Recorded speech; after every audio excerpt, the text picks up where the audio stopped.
स्मृतिपुराणानाम् आलयं करुणालयं नमामि भगवत्पादं शङ्करं लोकशङ्करं शङ्करं शङ्कराचार्यं केशवं बादरायणं सूत्रभाष्यकृतौ वन्दे भगवन्तौ पुनः पुनः। ईश्वरो गुरुरात्मेति मूर्तिभेदविभागिने व्योमवद्व्याप्तदेहाय दक्षिणामूर्तये नमः। ॐ सदाशिवसमारम्भा शङ्कराचार्यमध्यमाम् अस्मदाचार्यपर्यन्ताम् वन्दे गुरुपरम्पराम्। ॐ सहना भवतु सहनौ भुनक्तु सह वीर्यं कर्वावहै तेजस्विनावधीतमस्तु मा विद्विषावहै। ॐ शान्ति शान्ति शान्ति। ॐ अखण्डं सच्चिदानन्दं अवाङ्मनसगोचरम् आत्मानम् अखिलाधारम् आश्रये अभीष्टसिद्धये।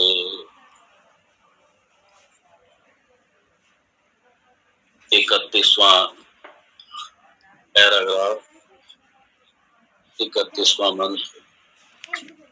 एतेभ्यः पंचीकृतेभ्यः भूतेभ्यः भूः भुवः स्वाहा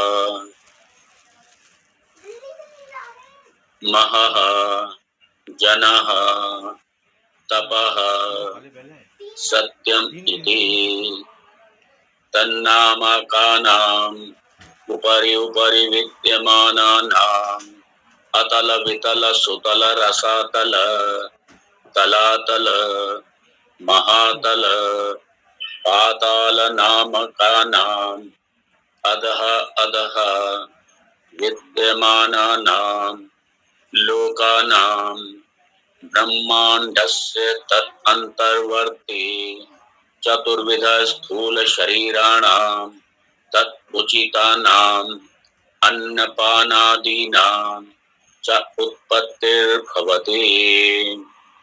चतुर्विध शरीराणि तु जरायुजाण्डजोद्भिज स्वेदजाख्यानि जरायुजानि जरायुभ्योज्जातानि मनुष्य पश्वादीनि अंडजानि अंडेभ्योज्जातानि पक्षी पन्नगादीनि उद्भिज्जानि भूमिम् उद्भिद्य जातानि कचा वृक्षादीनि स्वेदजानि स्वेदेभ्योज्जातानि यूका मशकादीनि।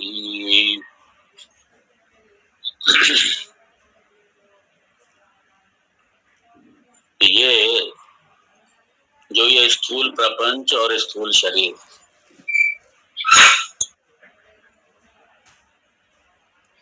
स्थूल प्रपंच स्थूल शरीर, ये दोनों किसके लिए चाहिए?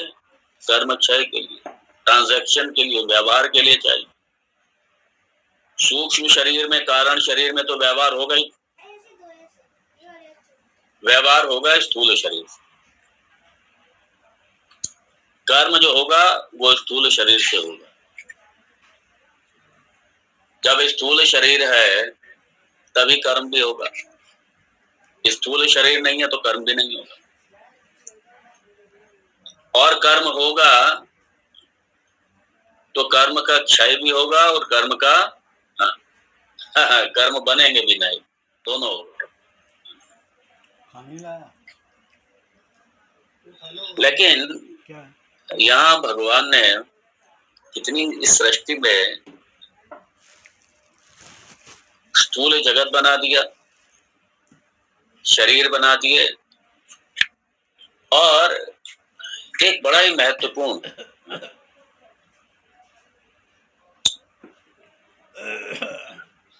वो था तत् उचिता नाम अन्नपानादीना। इसलिए नहीं कि खाली बस स्थूल शरीर बना दिए, बना करके सब कुछ छोड़ दिया। नहीं, भगवान की सृष्टि है ये भगवान का जो विधान है, भगवान की जो सृष्टि है, बड़ी योजनाबद्ध तरीके से, और क्योंकि ज्ञान में सृष्टि है, तो इसलिए सारी सृष्टि, आप कुछ भी उठा के देख लीजिए सृष्टि का, ये जितने तरीके के फल हैं, एक ही जगह पे 10 तरीके के पेड़ लगेंगे, एक ही जगह पे, और जैसा बीज होगा वैसा वृक्ष उत्पन्न होगा। भूमि एक ही है, जल एक ही है, पांचों तत्व एक ही हैं, लेकिन बीज का संस्कार है अपना, मतलब उसके अपना कर्म का संस्कार, और इसीलिए बड़ा आश्चर्य होता है, कितनी विधिवत सृष्टि है। फल भी जब लगता है, पेड़ जब पूरी तरीके से तैयार हो जाता है फल देने के लिए, फल लगता है। ऑरेंज उठा के देख लो, कुछ भी उठा के देख लो, एक ऑरेंज उठाओ, भगवान की कृति है ये। एक ऑरेंज उठाओ, छीलो उसको, अंदर कैसे, अंदर कौन सारी फाड़ियों को सबको मिला के सील करके रख देता है, अंदर रस भर देता है, ऊपर कवर कर देता है सुंदर तरीके से। एक उदाहरण दिया है, भगवान की सृष्टि ये ऐसी वैसी नहीं है। और यहाँ पे जब ये कहा चतुर्विध स्थूल शरीराणाम, और जो चतुर्विध जो स्थूल शरीर हैं, उनके ही निमित्त तत् उचिता नाम अन्नपानादि नाम, ये बड़ा महत्वपूर्ण। उचित, जो भोजन जिसके लिए उपयुक्त है, जिसके लिए प्रासंगिक है, जिस समय प्रासंगिक है, वो भोजन सारा आयु के अनुसार, योनि के अनुसार, वो भोजन भगवान ने व्यवस्था की। खाना पीना दोनों, खाली खाना है तो काम नहीं चलेगा, खाली पीना है तो काम नहीं चलेगा, दोनों चाहिए। सॉलिड भी चाहिए और लिक्विड भी चाहिए। और सब योनियों का शेर है, उसका भोजन बिल्कुल अलग है, भगवान ने उसकी व्यवस्था कर दी। वो मांसाहारी है, उसे खून और मांस चाहिए, भगवान ने व्यवस्था कर दी। मांस खाने वालों की अलग व्यवस्था कर, ये कीड़े मकोड़े खाने वालों की, उनकी भी अलग व्यवस्था कर। 84 लाख योनियों में भगवान ने एक एक योनि का ध्यान रखा है, एक एक योनि के खाने पीने का ध्यान रखा है भगवान। जैसा शरीर है उस तरीके से शरीर के अनुकूल वैसा ही भोजन है। और सबसे बड़े आश्चर्य की बात यही है, भगवान भूमि में है, जगत में भेजता बाद में है, पहले उसके भोजन की व्यवस्था कर देता है। सब भगवान सारी व्यवस्था करके फिर भेजते हैं, ऐसे नहीं भेज देते भगवान। सारी व्यवस्था करते हैं भगवान, फिर जन्म देते हैं। बच्चा होता है,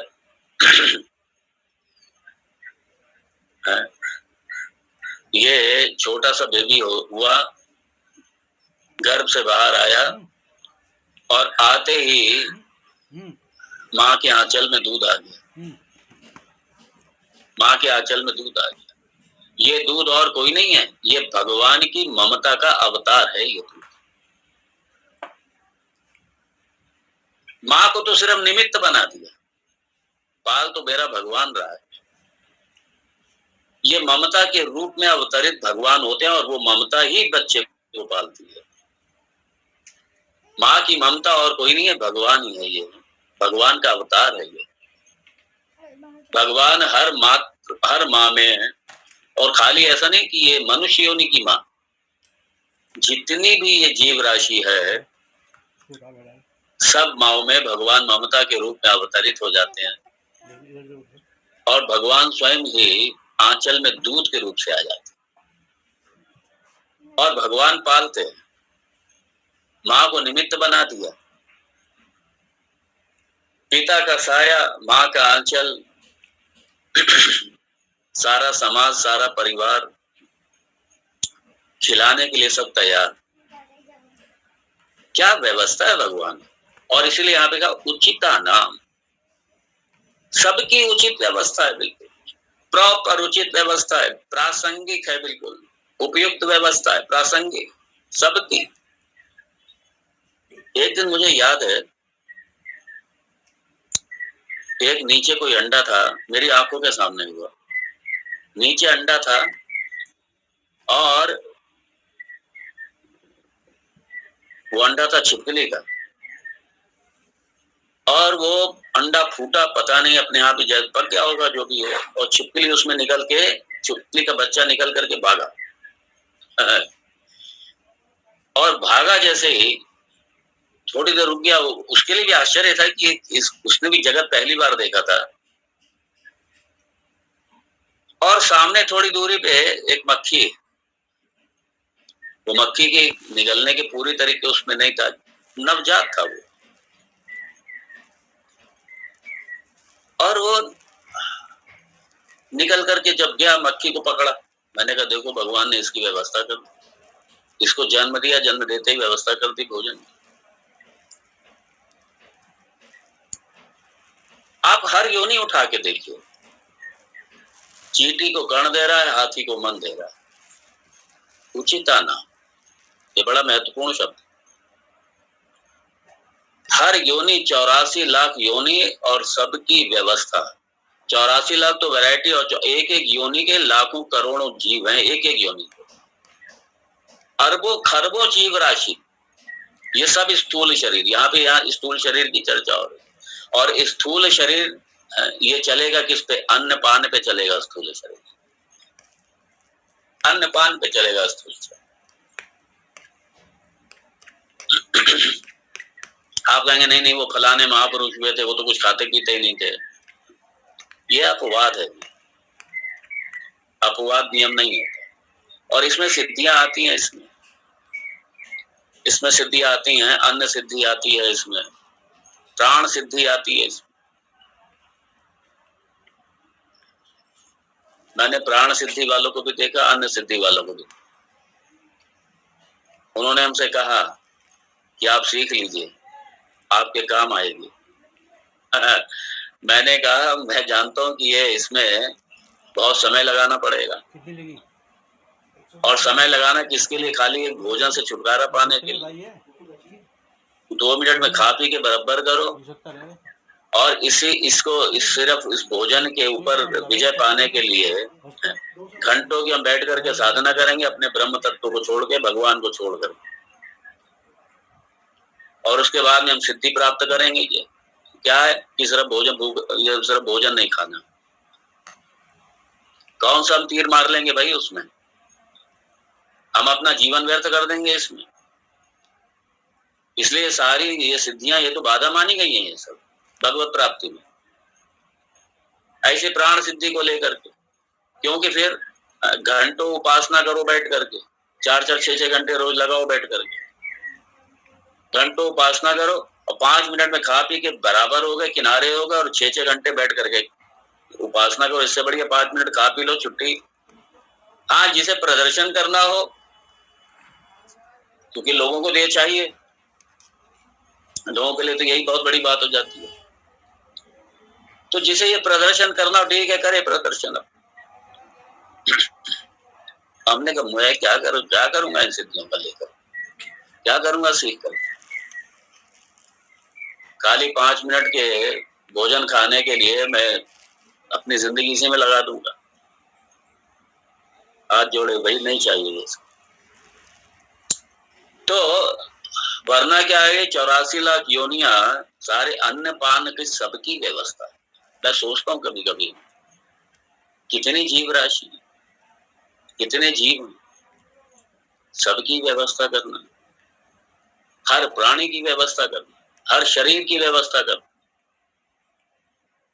वारे भगवान, सबकी व्यवस्था करना।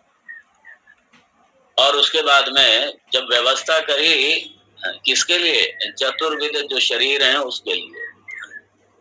जरायुज, हम लोग देख चुके हैं ये जरायुज, ये सीधा गर्भ से उत्पन्न। देखिए, अंडज जो है ना, अंडज मतलब अंड से उत्पन्न, ये दूसरा जन्म है। पहले तो अंडे के रूप में आए, उसके बाद में अंडे से फिर उत्पन्न हुए। तो ये द्विविध जन्म है। और सीधा गर्भ से झिल्ली खोल करके सीधा बाहर निकले गर्भ से, ये जरायुज है। अंडज में ये दो है। अंडस जम मतलब अंड से उत्पन्न, अंडज जा मतलब उत्पन्न, किससे? अंड से उत्पन्न। और ये अंड से उत्पन्न होने वाले ये सारे कौन कौन से? पक्षी पन्नगादीनी, ये सारे जो पेट के बल, सीने के बल जो रगड़ के चलने वाले, ये सारे सांप आदि योनि, सांप है, ये गिरगिट है, ये इस टाइप के जितने ही है, ये सारे, ये सब योनि, ये सारे अंडे से उत्पन्न होने वाली। और स्वेदज, स्वेदज पसीने से उत्पन्न होने वाली। स्वेदेभ्यो जातानि स्वेदः, स्वेदजम, स्वेदेभ्यः जातानि। और ये है कौन कौन से? ये भी बड़े खतरनाक है। इसलिए कहा यहाँ मशकादीनी, मशक ये मच्छर, आदिनी एटसेट्रा, ये जितने इस टाइप के, ये जो, और इनका काम क्या है? सिर्फ दंश है, काटना, काटना, उड़ गए एकदम से, काटा और उड़ गए। तो ये जितने ये कीड़े मकोड़े हैं, ये सारे, ये छोटे कीड़े मकोड़े उड़ने वाले, ये सब, ये सारे इसी तरीके से उत्पन्न है जाते। ये स्वेदज, ये मॉइस्चर से, ये जहां थोड़ा मॉइस्चर होगा, हो जाएंगे, जल में निकल जाएंगे। ये गंदा, कहीं भी गंदगी होगी, ये गंदगी में निकल आएंगे। अब आजकल ये बरसात है, और बरसात में इस तरीके के बहुत अपने आप ऐसे पैदा हो जाते हैं। कहीं गंदगी हुई, पानी इकट्ठा हुआ, कहीं कुछ हुआ, ये अपना निकल के आ जाए। ये जू वगैरह, ये सारे इसी के हैं ये। तो और ये उद्भिज्जानि भूमि उद्भिद्य, भूमि उद्भिद्य, उत मतलब ये ऊपर की तरफ, विद मतलब तोड़ना, तो भूमि को तोड़ करके जो ऊपर की तरफ निकले, ये अंकुर, ये बीज आदि पड़े हुए पृथ्वी में, और उसके बाद में समय का अनुकूल समय आया, अनुकूल ऋतु आई, और उसके बाद में ये फूट पड़े, उद्भिद्य।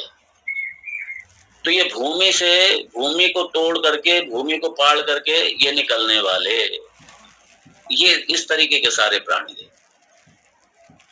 और ये प्राणी है, ये कौन से? ये लता वृक्षादीनी, लता वृक्षादीनी, जातानि वृक्षादीनी, ये सारी औषधि, सारी वनस्पति, ये सब इसी में आ गए। और बड़े आश्चर्य की बात है, इतने सारे, ये ध्यान रखिए, ये स्थूल शरीर की चर्चा हो रही है, प्राणी की चर्चा नहीं हो रही। ये इतने सारे स्थूल शरीर और ये जितने भी इस सृष्टि में स्थूल शरीर दिखाई देने वाले हैं, ये सिर्फ इन्हीं 4 कैटेगरी में है बस। 5वीं कोई कैटेगरी नहीं है। ये 4 भागों में ही बट गई है सारी। सारे जो स्थूल शरीर हैं, छोटे से छोटा, बड़े से बड़ा, ये सारे स्थूल शरीर इन्हीं 4 भागों में बट गए। 5वां कोई तरीका नहीं है स्थूल शरीर आने का, ये 4 तरीके ही हैं। और ये सारी सृष्टि ये सारी सृष्टि के सारे स्थूल शरीर, ये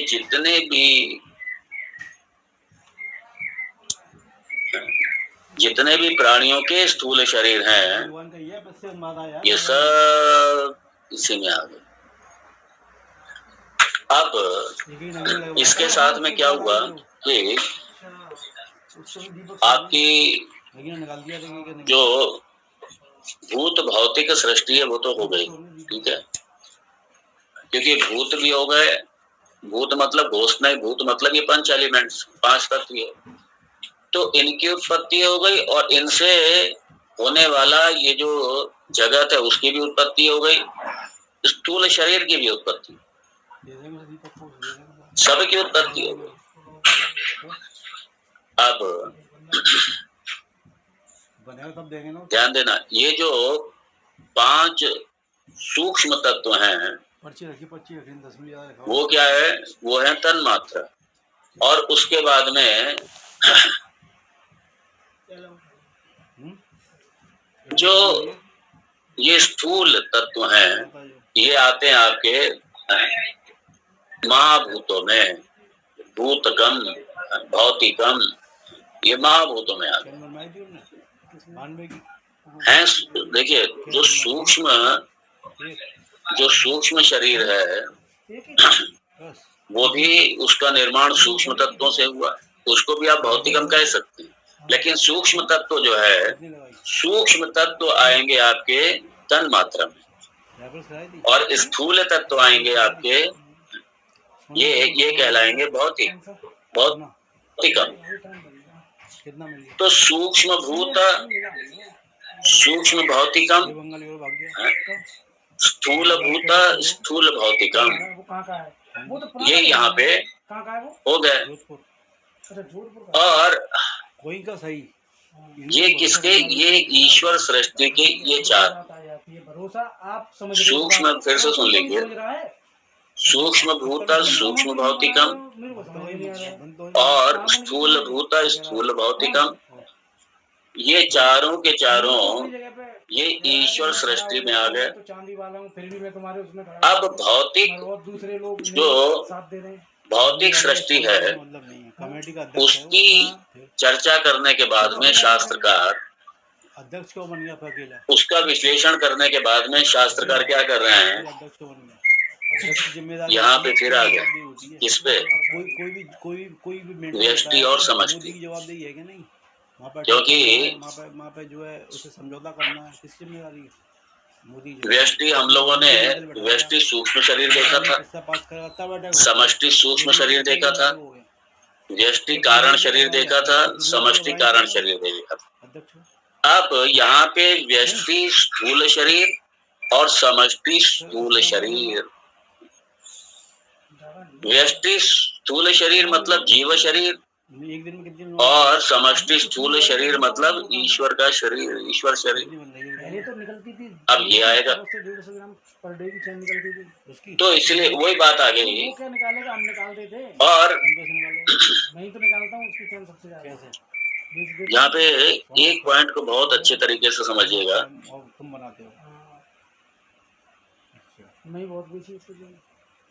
ये शायद आपको मिलेगा नहीं दूसरी जगह, मुझे मालूम। चैन मेरे पास बनेगी पूरी, जितनी भी चैन मेरे पास बनती है तो बढ़ा के मेरे ग्राहक देता है, वो बढ़ा के उसको दे देता हूँ। मेरी जो एक किसकी ओर इशारा करता है, एक किसका प्रतीक है, व्यष्टि जीव का प्रतीक है और समष्टि ईश्वर का। 50 ऊपर दूसरे को दे देता हूँ, 50 इनको मिल जाते हैं। क्योंकि ये जो जीवन है ना, ये व्यष्टि समष्टि का यही व्यवहार है। ये सब कितना लगा हुआ? व्यष्टि समष्टि का ही व्यवहार है ये। 700-800 ग्राम तो है। किसका?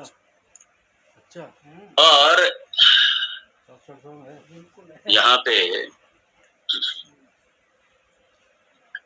जो 800 व्यष्टि है वो संकेत करती है फ्री विल की तरफ। ये आप ध्यान से सुनिए इस पॉइंट। मेरा नहीं। फ्री विल मतलब इच्छा शक्ति हमारी, इसका ज्यादा है। ये हमारी इच्छा शक्ति, हमारी क्रिया शक्ति भी समझ ली, हमारी ज्ञान शक्ति भी समझ आपको ली। मिला के ये बताओ कुछ होगा कमेटियों का कि ऐसे ही चलता रहेगा फंडे? तो जो व्यष्टि है हाँ इसलिए तो मैं कमेटी में शामिल करवाया। ये संकेत करती है इसलिए तो कमेटी में शामिल करवाया। इच्छा शक्ति, ज्ञान शक्ति, क्रिया शक्ति। और जो समष्टि है ये कृपा को, ये कृपा की ओर संकेत करती है। इसे कहते हैं दैवम। दैवम मतलब ईश कृपा, भगवत कृपा, हाँ है। सोना खरीदता हूँ ये जहाँ पे आपकी पहुंच नहीं है, टाइम हो गया। जहाँ पे आपकी पहुंच ही नहीं है, जहाँ पे आप जान ही नहीं सकते हैं, माल तुम्हारा गया है, वहाँ सिर्फ ईश्वर का ही सहारा लेना पड़ता है। वो आपके हाथ में नहीं है, इसलिए ईश्वर का सहारा लेना। इसलिए जो समष्टि है वो दैवम, देव कृपा की ओर संकेत करती है, इंगित करती है देव कृपा की ओर। कार्रवाई तब होगी जब, इसलिए खाली आप अपनी विल पावर से, अपनी इच्छा शक्ति से नहीं चल सकते हैं। जब सृष्टि में, जब इस संसार में जीना है, जी रहे हैं, ये उस देव का बहुत बड़ा रोल है, उस भगवान का बहुत बड़ा रोल है। बहुत सी चीजें ऐसी है कि बहुत सी नहीं, अधिकांश चीजें ऐसी हैं जो हम जानते नहीं और भगवान दे रहा है हमें। भगवान के अपने कानून है, भगवान किस तरीके से दे रहा है ये भगवान जानता है, ये हमारी साइंस भी पता नहीं लगा सकती। मतलब सोने का भी होना चाहिए। इसलिए शास्त्र ने कह दिया दैवम, ईश्वर कृपा, भगवत कृपा, ईश्वर ग्रेस। वो देते हैं तो प्रूफ करने के लिए तो समष्टि इसकी तरफ संकेत करती है। या 2 महीने पहले चलो ठीक है, ये मिल जाएगा और ये आपके हाथ में नहीं। मिल जाएगा सोना, कार्रवाई शुरू हो जाएगी। आप अपने इच्छा शक्ति का मतलब जितने अपने आपके पास एफर्ट्स हैं, जो आप कर सकते हैं वो आप करिए, वो आपके हाथ में है। लेकिन आप ईश्वर के कानून को बदल नहीं सकते अपने कर्म करके। यहाँ से कमेटी वाले मजबूत हैं, अपने प्रयासों से ईश्वर के कानून को बदल नहीं कर सकते। हाँ, प्रार्थना से, कोई भी खानदान का प्रार्थना से, उपासना से, बंद कराओ, तू पूजा से, दे, उसके बाद में भाई बंद तभी तो कराओ तुम। आराधना से आप उनकी कृपा को अर्जित जरूर कर सकते हैं। वो करुणा निधान, वो मेरा दोस्त है ना, उसने अभी वो ऐसे समय पे उसको अधिकार है अपने कानून को बदलने का। तुम कैसे सोच रहे हो? वो चाहे तो कानून बदल, सारी चीजें उससे लेके चलोगे कुछ नहीं होगा। वो ये कह रहा है लेकिन हम आप नहीं बदल सकते। इसलिए कई बार कुछ अनहोनी हमारे जीवन में हो जाती है जो हमें लगता है कि हमने कुछ किया ही नहीं। सोना मत लेके आ, तो ये याद रखना, ये भगवान की कृपा थी, ये कृपा थी भगवान, ये उसकी कृपा से हो गया। और इसलिए समष्टि को आप फेट भी कह सकते हैं, भाग्य कह सकते हैं आप। सोनू का साला है, सोनू को वो पकड़ा जाएगा, अभी तो बंद होगा। कृपा कह सकते हैं आप।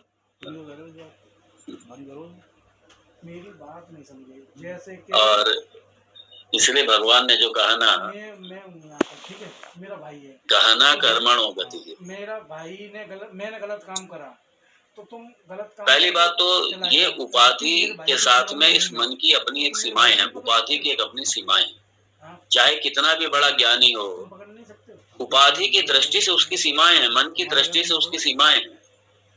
कोई भी कितना बड़ा ज्ञानी क्यों ना, एक बात समझने की कोशिश करो, जैसे कि हम दोनों भाई हैं, वो सृष्टि को संचालित नहीं कर सकता, कितना बड़ा ज्ञानी, ठीक है, और रिलेशन मेरे भाई से भी है। हाँ, ये जरूर होता है कि नहीं?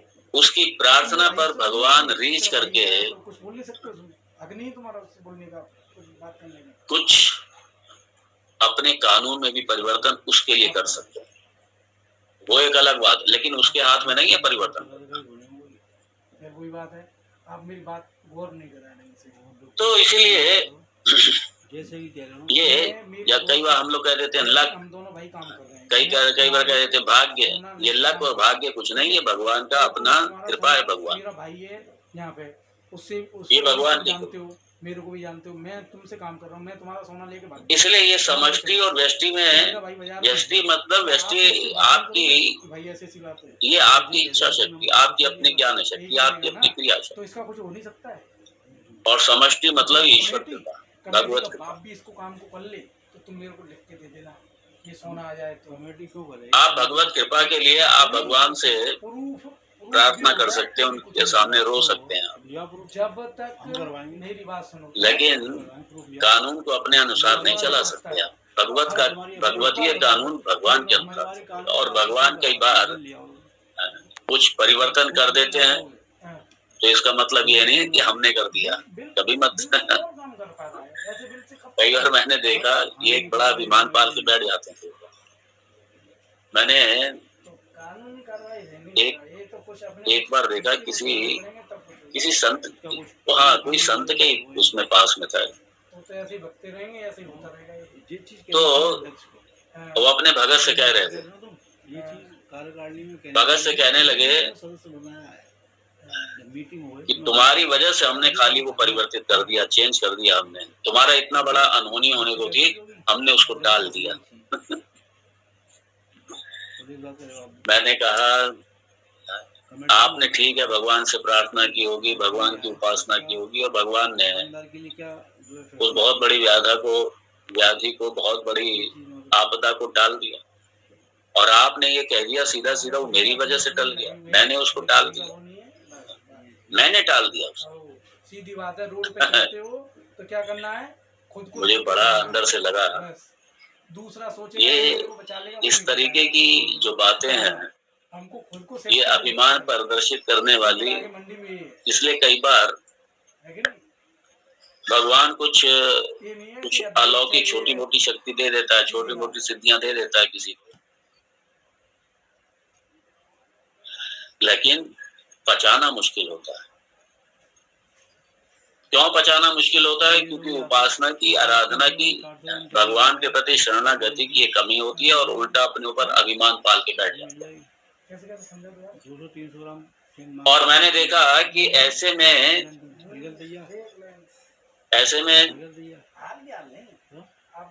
भगवान तो देख ही रहे हैं सब, भगवान भी हंसते होंगे, कहते होंगे देखो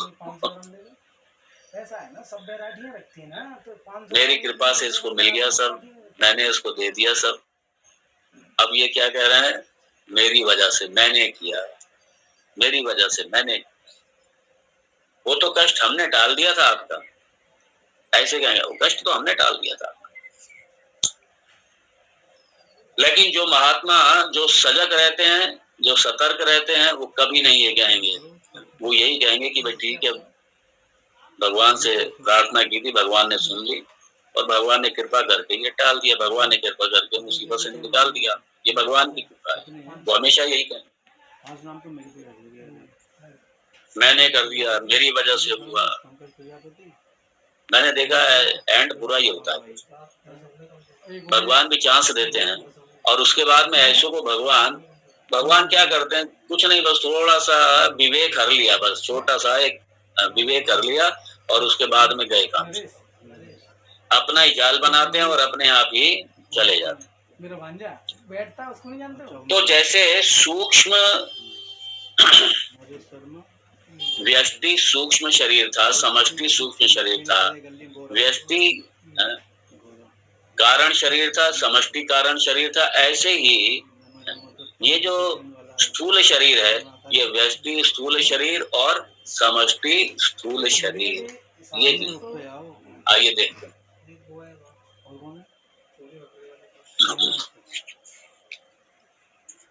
अत्रापि चतुर्विध सकल स्थूल शरीरम एकानेक बुद्धि विषयतया वनवत् जलाशयवत् समष्टिः वृक्षवत् जलवत् वा व्यष्टिः अपि भवति।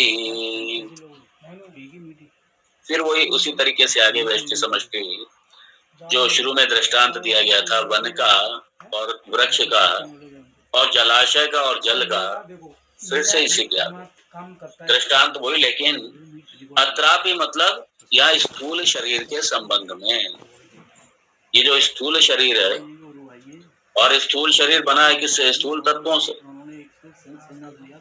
तो यहाँ पे अत्रापि मतलब स्थूल शरीर के संबंध में भी, या इस स्थूल प्रपंच के संदर्भ में भी, दोनों को देखना पड़ेगा। स्थूल प्रपंच के संदर्भ में भी और स्थूल शरीर के संदर्भ में भी, दोनों स्तर पर।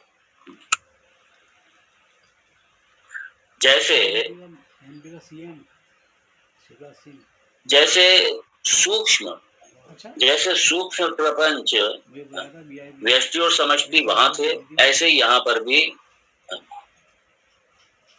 कारण स्तर पर भी था, सूक्ष्म ये कारण स्तर पर भी था, समष्टि व्यष्टि और समष्टि। ऐसे ही अब ऐसे स्थूल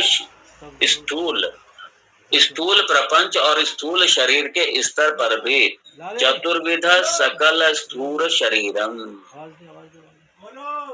चतुर्विध सकल स्थूल शरीरम। चतुर्विध कौन से? 4 प्रकार के, वही ध्यान धरो। जरायुज, अंडज, स्वेदज, उद्भिज, जरायुज, ये जो 4 प्रकार के जो स्थूल शरीर जो हम लोगों ने देखे, उन चारों प्रकार के स्थूल शरीर। तो यदि चारों प्रकार के जो स्थूल शरीर हैं, सबको ले लो, सबको, इस समस्या कैसे निस्तारण होगा? उस अध्यक्ष और सब मिल, एक अकेला नहीं बना सकता, तब काम होगा। ये वेरी इंटरेस्टिंग है। जैसे एक आदमी, आप लोग सब श्रवण कर रहे हैं और मैं यहाँ पे बोल रहा हूँ, आप सब श्रवण कर रहे हैं। तो यदि आपको अलग अलग सबको अलग अलग रूप में देखा जाए, सबको अलग अलग दृष्टि से देखा जाए, और आप सबके बारे में एक के बारे में भी कह सकते हैं, और क्योंकि ये सत्र चल रहा है और सामूहिक समष्टि की दृष्टि से कहें तो इसको क्या कहेंगे? सत्र कहेंगे, इसको क्लास कहेंगे। तो सामूहिकता की दृष्टि से ये क्लास हो गई, सत्र हो गया ये, और व्यष्टि की दृष्टि से आप अलग अलग हो गए, और आपको सबको मिला करके ये व्यष्टि बन गई है, समष्टि बन गई, नॉट व्यष्टि, समष्टि हो गई है। जब तू छूटेगा, जब उसको पकड़ के तो एक साधक की दृष्टि से ये क्या हो गया? ये व्यष्टि हो गई, और सबको मिला करके ये क्या हो गया? समष्टि हो गई। तो इसलिए हम व्यष्टि और समष्टि दोनों स्तर पर हम देख सकते हैं। अब जैसे हम कहते हैं समाज, राष्ट्र, समाज कह दिया, राष्ट्र कह दिया, तो यहाँ पे हमने क्या कह दिया? ये समष्टि हो गई। समाज राष्ट्र कह दिया, ये समष्टि हो गई। और अगर एक को ही कह दिया, क्योंकि समाज राष्ट्र बना हम सबसे मिल करके बना, पकड़ के लेके आए थे कहां से? तो कलेक्टिव स्तर पर, समष्टि स्तर पर हमने राष्ट्र कह दिया, और एक को देखो तो व्यक्ति कह दिया, व्यष्टि स्तर पर वो व्यक्ति हो गया, और समष्टि स्तर पर राष्ट्र हो गया, समाज हो गया, परिवार हो गया। मैं अपने को बचा के रखता हूँ। दिमाग में चला तो एक अनेक बुद्धि विषयतया, एक अनेक बुद्धि विषयतया, हमेशा क्यों नहीं बन जा पता है? दिमाग चलाने के लिए अलग आदमी चाहिए। एक अनेक सिंगुलर रूप में देखें या प्लूरल रूप में देखें, व्यष्टि रूप में देखें या समष्टि रूप में। कब की बात है? और वो उदाहरण हमको याद दिला रहे हैं यहाँ शास्त्र का, कौन सा? वनवत जलाशयवत वा, इसकी तो वहां तक पहुंच है। वन जो है ये क्या है, समष्टि, कलकत्ता तक। कलेक्टिव, तो इसका तो निकल कलेक्टिव नाउन है, समष्टि है। वो चक्कर में नहीं पड़ रहा, उसमें मालूम है कुछ नहीं। और वृक्ष क्या है? लेके भाग गया था। हाँ, इसका नंबर है, व्यष्टि है। बताओ जलाशय है, बताओ। जलाशय मतलब बहुत बड़ा समुद्र है, जलाशय है, झील है, लेक है, तो इसकी तुम इधर जलाशय। तुम कौन सी रिपोर्ट तुम ये किसके लिए? समष्टि के लिए, ये समष्टि है। तो सीखो जी जी पकड़ रहा है। तो ये इस जब सारी चारों प्रकार के जो जीव राशि है, व्यवहार भी तो समष्टि शरीर, समष्टि जीव, समष्टि शरीर, कड़ी से कड़ी चैन कैसी बनती है? समष्टि स्थूल शरीर, नॉट समष्टि शरीर सिर्फ, समष्टि स्थूल शरीर या समष्टि प्रपंच। और ये तो क्या हो गया, एक अनेक बुद्धि विषयता, वनवत, जलवत, जलाशयवत व समष्टि ही। ये क्या है? एक बुद्धिया। तो समष्टि ये वनवत या जलाशयवत, ये समष्टि ही। और वृक्षवत, जलवत व व्यष्टि ही अपि भवति। ये स्थूल शरीर के संबंध में भी है। तो मैंने सुना तुमने लेयर की मशीन भी लगा रखी है। तो समष्टि स्तर पर समष्टि स्थूल शरीर या समष्टि स्थूल प्रपंच, और उसी तरीके से व्यक्ति स्तर पर देखें, व्यष्टि स्तर पर देखें तो क्या हुआ? व्यष्टि ये वृक्षवत, जलवत व। वन को जब वृक्ष की दृष्टि से देखोगे आप तो क्या हो गया? ये व्यष्टि। और जल को अगर आप बूंद बूंद जल की दृष्टि से देखोगे, मान लीजिए बहुत बड़ा जलाशय है, बूंद बूंद जल की दृष्टि से देखोगे या बाल्टी भर भर के उस दृष्टि से देखोगे तो क्या हो गया? ये व्यष्टि। तो इसलिए कहा जब आप एक इकाई के रूप में देखेंगे, इकाई मतलब वृक्ष एक इकाई के रूप में, या जल की एक बूंद के रूप में, ये इकाई के रूप में जब आप देखेंगे तो ये व्यष्टि हो गए। सब चैन वालों की मीटिंग, खाली चैन वालों को क्यों करोगे? और इसीलिए जब हम एक बार स्थूल शरीर पे आ गए तो ये व्यष्टि स्थूल शरीर और समष्टि स्थूल शरीर।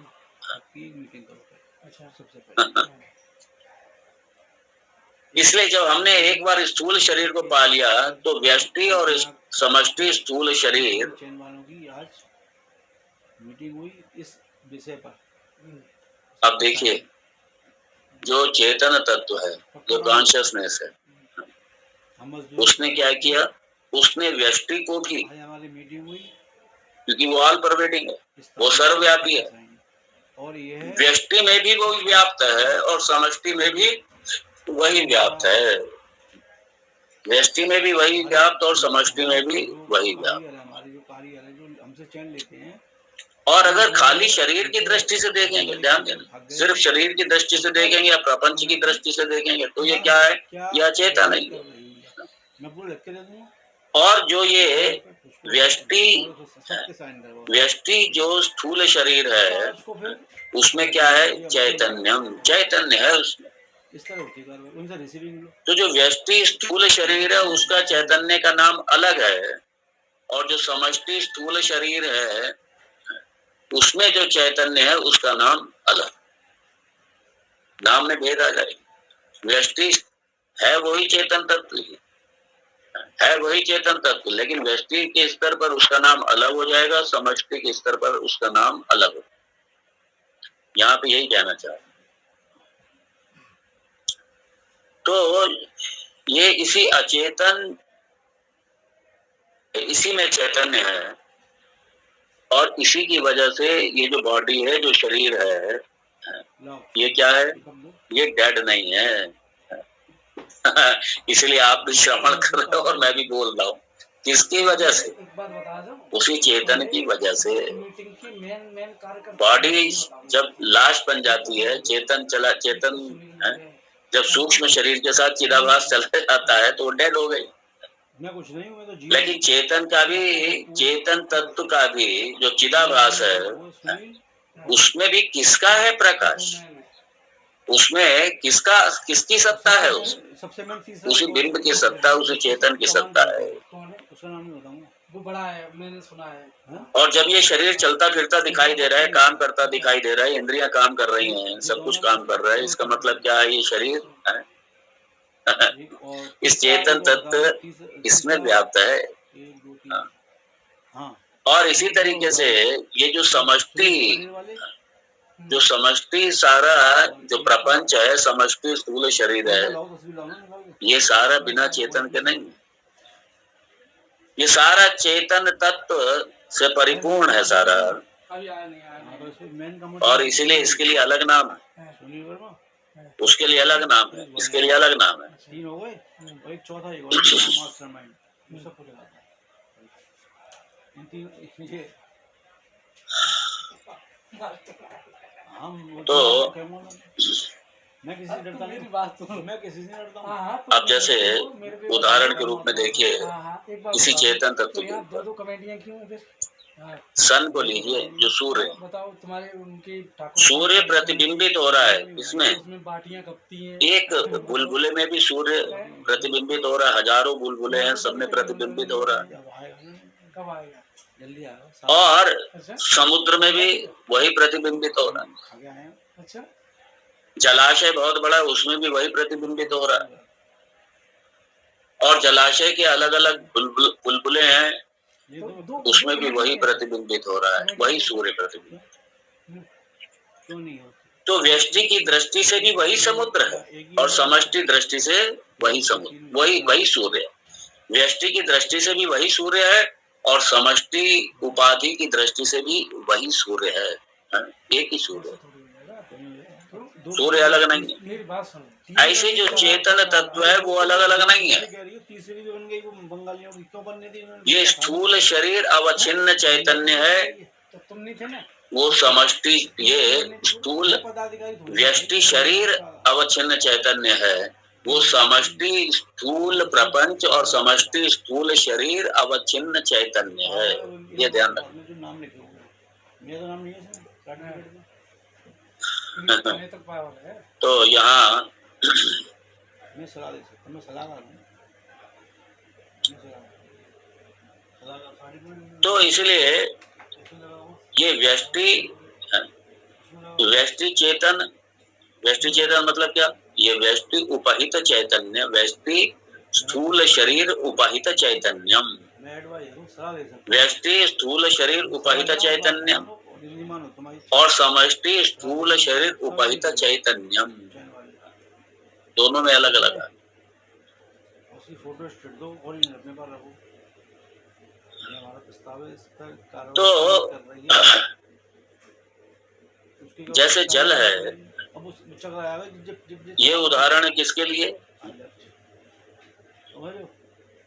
इस पर ये प्रतिबिंब हो जाएगी, सूर्य का प्रतिबिंब पड़ रहा है।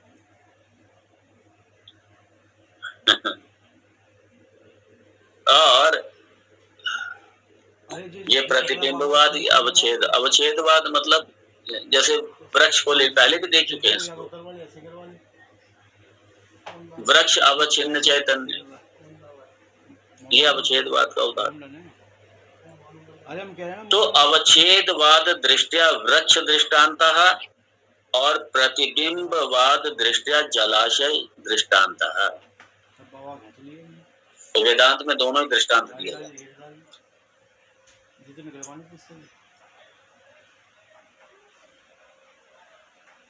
और अब ये ना कि वेदांत सार, अपनी दुकान, वेदांत सार की यही खूबी है, क्योंकि मैंने पहले कहा था एडवांस टेक्स्ट है ये, इसमें आपको बहुत सी चीजें नहीं मिलेंगी बिल्कुल। और इसलिए ये पूरा ये वेदांत की पेचीदगियां भी सुलझाता है।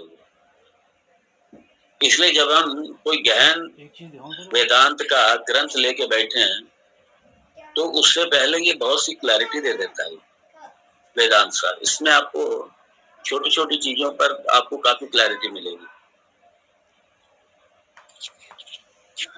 और उसमें क्या होता है कि जब हम आगे अपने उसमें जाते हैं, ग्रंथों में, उपनिषदों में, एडवांस टेक्स्ट है, ब्रह्म सूत्र वगैरह है, तो उसमें क्या होता है फिर ये हमारा ये सब सहायक है, ये सब काम में आता है।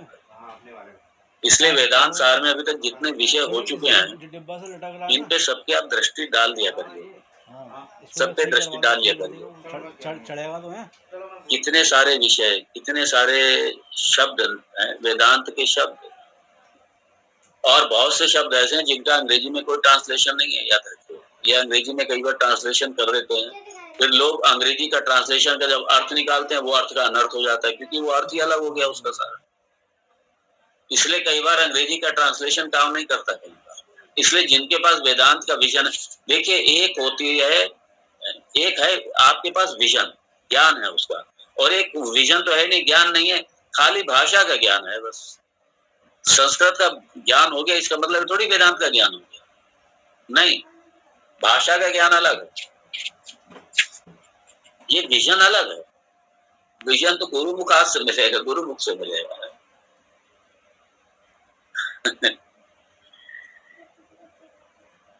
तो यहाँ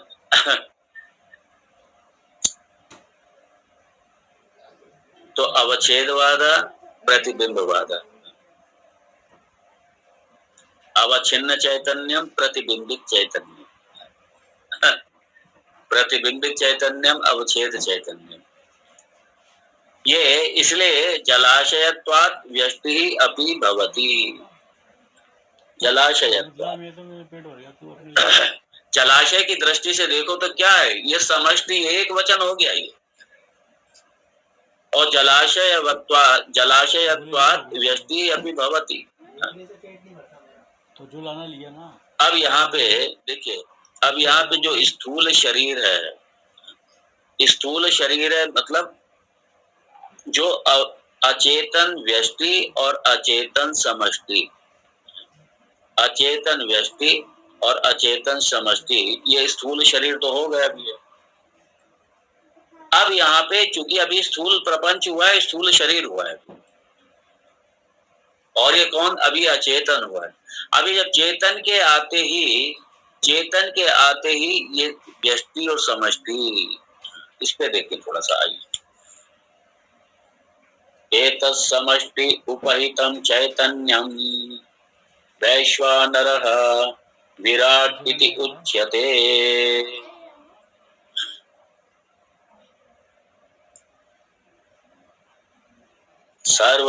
सर्वनराभिमानित्वात् विविधं राजमानत्वात् च अस्यैषा समष्टिः स्थूल शरीरम् अन्नविकारत्वात् अन्नमय कोशः स्थूल भोगायतनत्वात् च स्थूल शरीरं जाग्रत् इति च व्यपदिश्यते।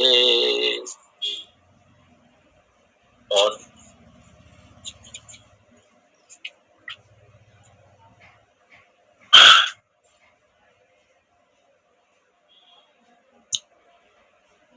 स्थूल शरीर व्यष्टि स्तर पर और समष्टि स्तर पर दोनों यहाँ उपस्थित हैं, दोनों की अब चर्चा है। और ये जो व्यष्टि शरीर है और समष्टि शरीर, ये अलग अलग नामों से जाने जाते हैं। कौन कौन के नाम से, वो नाम दिए गए यहाँ।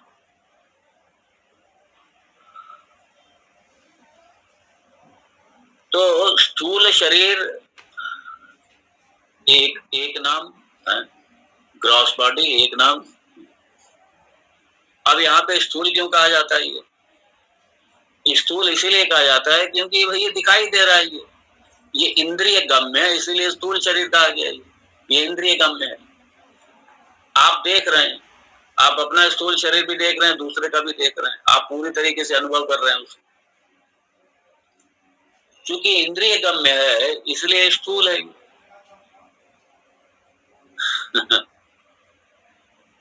और स्थूल का मतलब जिसे आप अपनी ज्ञानेंद्रियों से जान सकें, देख सकें, परसीव कर सकें। देखिए सभी के पास 3-3 शरीर हैं। कारण शरीर भी है, सूक्ष्म शरीर भी है, स्थूल शरीर भी है। लेकिन कारण शरीर और सूक्ष्म शरीर ये दिखाई देने वाले नहीं है, इंद्रिय गम्य नहीं है। ये इंद्रिय गम्य नहीं है। क्यों इंद्रिय गम्य नहीं है? क्योंकि इंद्रिय खुद ही सूक्ष्म शरीर, जो सूक्ष्म शरीर है, इंद्रियां हैं, ये सूक्ष्म तत्वों से उत्पन्न है ये सारी।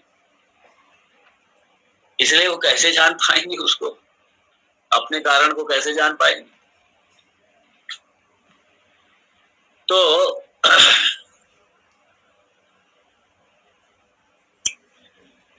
बड़ा इंटरेस्टिंग है ये। देखने में खाली एक स्थूल शरीर नजर आ रहा है, लेकिन इसी स्थूल शरीर में सूक्ष्म शरीर भी और कारण शरीर भी है इसके साथ। ये 3-3 शरीर लेके हम लोग घूम रहे हैं, सब सारे 3-3 शरीर। और वेरी इंटरेस्टिंग है। ये अंतःकरण मन है। नहीं, आप मेरा अंतःकरण नहीं देख पा रहे, मन नहीं देख पा रहे, मैं आपका नहीं देख पा रहा। ये सब अपना अपना ही सिर्फ अनुभव करते हैं, अपने ये साक्षी भाष्य हैं, सिर्फ अपना अपना भी अनुभव करते हैं, दूसरे का कोई अनुभव नहीं करता है। अनुभव करते हैं, सिर्फ देखते हैं, सिर्फ स्थूल शरीर।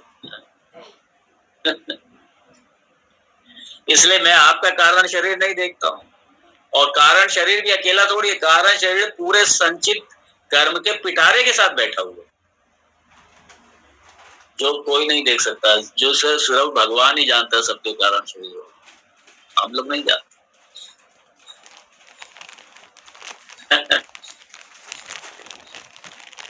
इसलिए सूक्ष्म जो है इसका दायरा बहुत बड़ा है, स्थूल का दायरा बहुत छोटा है, सूक्ष्म का दायरा बहुत बड़ा है, और कारण का दायरा तो उससे भी बड़ा है, बहुत बड़ा है। जैसे जैसे सूक्ष्म होता जाता है वैसे वैसे इनका दायरा भी बढ़ता चला जाता है। कारण शरीर का क्यों दायरा बड़ा है? क्योंकि वो सारा संचित का पिटारा उसके साथ बैठा हुआ है, इसलिए इसका दायरा बहुत बड़ा है। सूक्ष्म से कारण को जान नहीं सकते, स्थूल से सूक्ष्म को नहीं जान सकते, और सूक्ष्म से कारण को नहीं जान सकते। जब इस सूक्ष्म से ही कारण को नहीं जान सकते तो स्थूल से कहां हम कारण को जाने?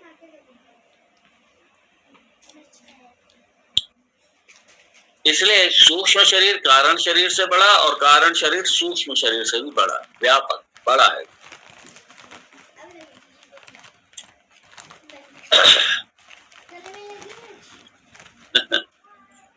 इसलिए हम लोग क्या देख रहे हैं? स्थूल शरीर देख रहे हैं, सिर्फ ये 5 foot 8 inch, 5 foot 10 inch, 4 foot 5 foot 6 foot, जो भी साइज, बस यही देख, इसके पीछे का हम लोग नहीं देख, ना सूक्ष्म देख रहे हैं ना कारण देख रहे हैं, दोनों नहीं देख रहे।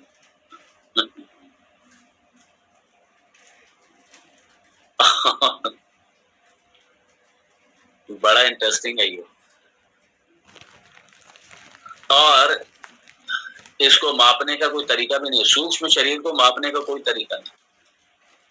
एक बार किसी ने ये सोचा कि चलो जो ये शरीर जो छोड़ के जाता है इसका वेट का पता लगाएं, ये कितना वजन होता है, इसका वेट का पता लगाएं कितना वजन होता है। तो मरने से ठीक पहले उसका वेट किया, एक शरीर को छूटने वाला था, इंसान मरने वाला था, मरने से ठीक पहले उसका वजन किया, और जब प्राण निकल गए उसके बाद में वजन किया। मरने से पहले वजन किया, मरने के बाद वजन किया। मालूम ये हुआ कि मरने से पहले जो वजन था और जब मरने के बाद वजन किया तो वेट उसका बढ़ गया बजाय घटने। उन्होंने सोचा कि कोई 1 ग्राम, आधा ग्राम, 1 मिलीग्राम कुछ तो वेट होगा, और एक वेट का बड़ा कैलकुलेट वेट किया गया था। एक चीज, एक पूरा कोई अच्छी वे मशीन थी जिससे ये सारा वेट किया, और उसके बाद में पता ये चला कि मरने के बाद तो उसका वेट उल्टा बढ़ गया। वो चक्कर में पड़ गया, ये क्या चक्कर, मरने के बाद तो वजन घटना चाहिए। कहने का आशय है ये विज्ञान ये सब ये पता लगा रहे हैं सूक्ष्म शरीर का वजन कितना है, आत्मा का वजन कितना है, क्या आत्मा का वजन का पता लगाएंगे।